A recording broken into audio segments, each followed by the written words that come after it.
Halo, apa kabar adik-adik? Hari ini kita akan belajar bersama ya. Assalamualaikum warahmatullahi wabarakatuh. Kembali lagi bersama Ani Setiawati.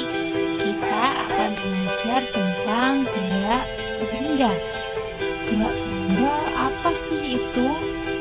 Gerak benda adalah gerak berpindah tempat dari tempat semula ke tempat yang baru. Macam-macam dari gerak benda itu: yang pertama, gerak jatuh; kedua, gerak menggelinding; ketiga, gerak mengalir; keempat, gerak berputar; yang kelima, gerak memantul. Itu semua macam-macam dari gerak suatu benda. Untuk itu kita akan membahas satu persatu ya, mengenai pengertian dan contoh dari gerak suatu benda. Yang pertama, kita akan membahas tentang gerak jatuh. Dialami oleh benda yang dilepaskan dari ketinggian tertentu. Benda berpindah dari tempat yang tinggi menuju ke tempat yang lebih rendah. Contoh dari gerak jatuh itu adalah mangga jatuh dari pohon. Itulah contoh dari gerak jatuh. Selanjutnya kita akan membahas tentang gerak menggelinding. Gerak menggelinding itu sendiri adalah benda yang dimainkan akan bergerak di segala arah jika ditendang seperti bola. Karena bola yang berbentuk bundar, jika ditendang atau dilempar, maka bola akan bergerak menggelinding. Gerak yang ketiga yaitu gerak memantul. Benda yang bergerak dengan cara memantul biasanya terbuat dari karat. Memantul artinya jika benda mengenai permukaan bidang yang keras akan bergerak kembali ke arah semula. Benda yang bergerak dengan cara memantul misalnya bola basket. Gerak yang keempat yaitu gerak mengalir.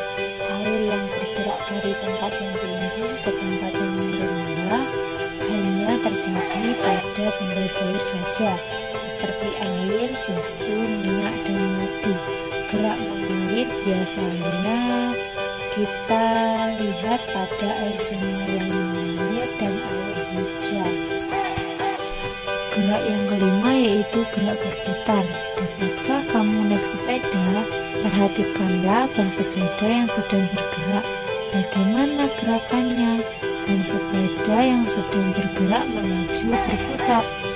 Gerakan berputar terjadi pada benda yang berbentuk lingkaran. Gerak yang keenam yaitu gerak meluncur. Benda yang bergerak meluncur adalah benda yang bergerak dengan menggunakan satu sisi permukaannya. Gerak meluncur terjadi jika lintasan yang dilewati permukaannya licin. Misalnya ketika kamu bermain bangkai luncur, tubuhmu akan meluncur dan yang terkena hanya dari sisi belakang tubuhmu saja. Materi selanjutnya kita akan membahas tentang faktor yang mempengaruhi gerak suatu benda. Faktor apa saja ya yang dapat mempengaruhi gerak benda? Ada 3 ini. Yang pertama, bentuk benda; kedua, ukuran benda; dan keempat, permukaan lintas benda. Kita bahas satu persatu ya adik-adik. Yang pertama, bentuk benda. Benda memiliki bentuk yang berbeda-beda. Ada yang berbentuk bulat dan ada yang berbentuk kotak. Perbedaan bentuk benda tersebut mempengaruhi gerak benda. Coba adik-adik gelindingkan kelereng dan penghapus secara bersama-sama. Amati gerakan kedua benda tersebut. Bagaimana ya gerakannya? Kelereng tentu akan lebih mudah bergerak daripada penghapus, bukan? Kenapa ya kok bisa terjadi? Karena kelereng berbentuk bundar. Benda yang berbentuk bundar akan lebih mudah untuk bergerak ya. Kemudian ukuran benda. Coba adik-adik bandingkan cara antar kerikil dengan batu besar pada saat dilempar. Bagaimana jarak tempuh ke kedua benda tersebut ketika dilempar ternyata jarak kerikil lebih jauh dibandingkan melempar batu besar, karena benda yang berukuran kecil dan ringan akan mudah bergerak dan jarak tempuhnya jauh, sedangkan benda yang berukuran besar dan berat agak sulit untuk bergerak dan jarak tempuhnya tidak jauh. Dan faktor yang terakhir yaitu permukaan lintasan benda.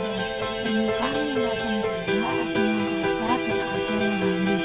Lintasan benda yang licin atau halus menyebabkan benda lebih cepat bergerak daripada lintasan benda yang kasar. Coba bandingkan bola di lantai yang licin dengan bola di halaman yang berlumpur.